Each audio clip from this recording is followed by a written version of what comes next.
Hello friends, देखिए जो ficus की वैरायटीज़ होती हैं, यानी कि जिन पौधों में से दूध निकलता है तोड़ने पे, उसका अगर हम पत्ता तोड़ें या टहनी तो उनमें से दूध निकलता है। जैसे ये देख लीजिए, अभी मैं आपको दिखाती हूँ। ये देखिए इस तरह का वाइट पदार्थ निकलता है।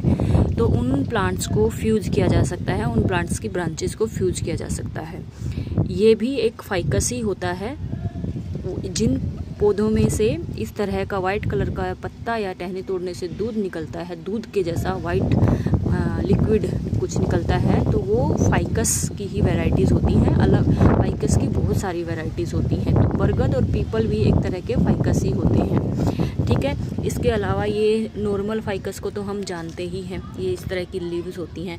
और एक फाइकस की जो पहचान होती है वो ये होती है कि उसमें इस तरह की एरियल रूट्स आती हैं। ये देखिए, इसमें भी एरियल रूट्स बहुत सारी आ रही हैं, ठीक है। ये मेरा फाइकस का दूसरा एक प्लांट है, उसमें भी एरियल रूट्स बहुत सारे आ रहे हैं, ठीक है। अब इनकी ब्रांचेस को हम फ्यूज़ कर सकते हैं। फ्यूज़ इन द सेंस, अगर हम इनकी ब्रांचेस को एक दूसरे के ऊपर लपेट देंगे तो कुछ टाइम के बाद वो आपस में एक दूसरे के साथ फ्यूज हो जाती हैं, यानी कि इस तरह से जुड़ जाती हैं। ये देखिए, ये दो ब्रांचेस थी। अगर आपको इस तरह से समझ में नहीं आ रहा तो यहाँ से देखिए, ये देखिए, यहाँ से दो ब्रांचेस थी। ये इन दोनों ब्रांचेस को मैंने एक वायर की हेल्प से इनको टाई कर दिया, ठीक है, बांध दिया। अभी जस्ट मैंने यहाँ से एक वायर हटाई है। अब ये देखिए, मैं दूसरी वायर हटाने जा रही हूँ। ये देखिए, ये वायर मैंने हटा दी। अब यहाँ से ये दो ब्रांचेस देखिए, इस तरह से मैंने इसको वायर किया था। यहाँ से ये ब्रांच गई थी और ये ब्रांच जो है अब इसके साथ में पूरी तरह से फ्यूज हो चुकी है। कहीं से भी कोई गैप आपको दिखाई नहीं देगा, ठीक है। तो इससे क्या होता है, इससे ये देखिए शेप बहुत सुंदर लगती है इनकी। यहाँ पे देखिए किस तरह से मैंने इन ब्रांचेस को फ्यूज किया हुआ है। ये देखिए, वायर वगैरह मैंने की हुई है, वायरिंग की हुई है। यहाँ पे देखिए, यहाँ पे देखिए, बहुत सुंदर इनकी शेप। जब हम इनको फ्यूज कर देते हैं तो बहुत सुंदर इनकी शेप आ जाती है। एक ही प्लांट है, एक प्लांट में से जो ब्रांचेस निकल कर के आई, मैंने उनको एक दूसरे के ऊपर टाई कर दिया। ये देखिए, वायरिंग के भी निशान है। बाद में वायर्स जो हैं वो हटा देती हूँ मैं। हटाने के बाद क्या होता है, फिर ये अपने आप हील हो जाता है प्लांट। इसकी जो छाल है वो इसके ऊपर चढ़ जाएगी और ये निशान भी जो है वो ढक जाएंगे, दिखेंगे नहीं। तो इस तरह से ये देखिए, यहाँ पे मैंने फ्यूज किया हुआ है। और फाइकस की कोई भी चाहे वैरायटी हो, चाहे बरगद हो, पीपल हो, या फिर ये जो नॉर्मल फाइकस, ये ग्रीन आइलैंड है, फाइकस ग्रीन आइलैंड, इसका भी बोनसाई बनाने में जो फ्यूजन है ब्रांचेस का, जो फ्यूज किए हुए बोनसाई होते हैं, वो बहुत सुंदर लगते हैं। तो आप भी इसी तरह से वायरिंग की हेल्प से आप जो है ब्रांचेस को फ्यूज कर सकते हो। उससे ब्रांच थिक हो जाती हैं और जो एक्स्ट्रा ब्रांचेस जो हमें कट करनी पड़ती हैं, कट करने में बहुत दुख होता है। मुझे बहुत परेशानी होती है किसी भी पेड़ की, मेरे किसी भी प्लांट की कोई भी ब्रांच कट करने में। तो मैं क्या करती हूँ, उनको ऐसी तरह से शेप दे करके, इससे सुंदर भी लगता है वो प्लांट और उसमें वो फ्यूज हो जाती हैं। अभी ये देखिए, ये मेरी बहुत लंबी हो गई है। इसको मैंने इसके ऊपर लपेटा हुआ था, अभी मैंने वायर हटाने के लिए इसको खोल दिया।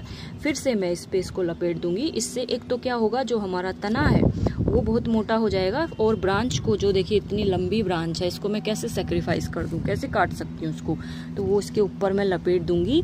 ऊपर से वापस इसको मोड़ के ले आऊंगी तो ये क्या हो जाएगा, ये मेरा बोनसाई जो है उसका जो ये जो मेरी ट्रंक है, जो इसकी तना है, वो मोटा हो जाएगा और वो सुंदर लगेगा।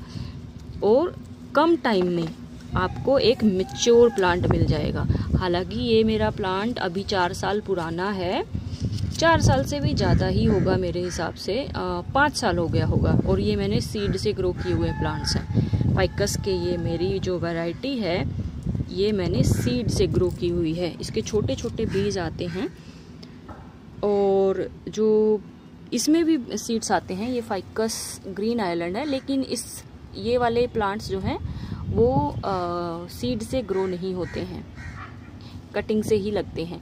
लेकिन ये वाला प्लांट जो है वो कटिंग से भी लग जाता है और सीड से भी ग्रो हो जाता है। तो ये देखिए, मैंने जितनी भी इसकी ब्रांचेस हैं मैं हटाती नहीं हूँ, यहाँ से भी आ रही हैं, इनको भी मैं इसी के साथ थोड़ा लंबा होने दूंगी और इनको इनके साथ में ही मैं जो प्लांट है मेरा उसी के साथ में इसको मोल्ड करके फ्यूज कर दूँगी। देखिए मैंने क्या हुआ, काफ़ी सारी ब्रांचेस को मैंने ऊपर से, ये लंबी हो गई थी तो इनको वापस टर्न करके मैंने इसी में इसको प्लांट में ही मैं फ्यूज कर दूँगी। मैं इसी में इसको ऊपर इसके लपेट दूँगी। ये देखिए कि यहाँ पे भी मैंने किया हुआ है, ये देखिए इस तरह से। अब कुछ टाइम बाद क्या होगा, ये थिक हो जाएंगी और एक दूसरे के साथ फ्यूज हो जाएंगी। यहाँ पे देखिए आप, यहाँ पे मैंने वायरिंग की हुई है, इसको बांधा हुआ है, तो ये एक दूसरे के साथ चिपक जाएंगी, फिर ये एक ही प्लांट दिखेगा। ये देखिए कितना सुंदर लग रहा है। फ्यूज किया हुआ प्लांट जो है वो बहुत सुंदर लगता है। यहाँ पे देखिए आप, कितना सुंदर ब्रांचेस को मैंने किया हुआ है, शेप देखिए कितनी सुंदर आ रही है। तो इसी तरह से आप भी जो है बना सकते हैं। और ये देखिए यहाँ पे मैंने इसको, मैं वो जाली वाला जो शेप होता है वो देने की मैं अभी इसमें कोशिश कर रही हूँ। ये देखिए ये मेरी फ्यूज हो चुकी हैं। यहाँ पे देखिए बिल्कुल भी आपको गैप कहीं पे नहीं दिखेगा, ये ब्रांचेस आपस में ही जुड़ चुकी हैं। इस वायर की हेल्प से मैंने इनको फ्यूज किया है एक दूसरे के साथ में, और ये अब पूरी तरह से एक दूसरे के साथ जुड़ चुकी हैं। तो इसी तरह से आप जो है जिस भी शेप में आप देना चाहें वो शेप आप अपने प्लांट को दे सकते हैं, और उनकी ब्रांचेस को आप जिस शेप में फ्यूज करना चाहें कर सकते हैं। इससे आप कहीं पे एक अलग से, अगर आपको कोई ब्रांच लेनी है कहीं पे नहीं है ट्रंक में, तो वो भी आप कर सकते हैं। आई होप आप लोगों को मेरी वीडियो पसंद आई होगी, तो प्लीज़ वीडियो को लाइक कीजिए, चैनल को सब्सक्राइब कीजिए।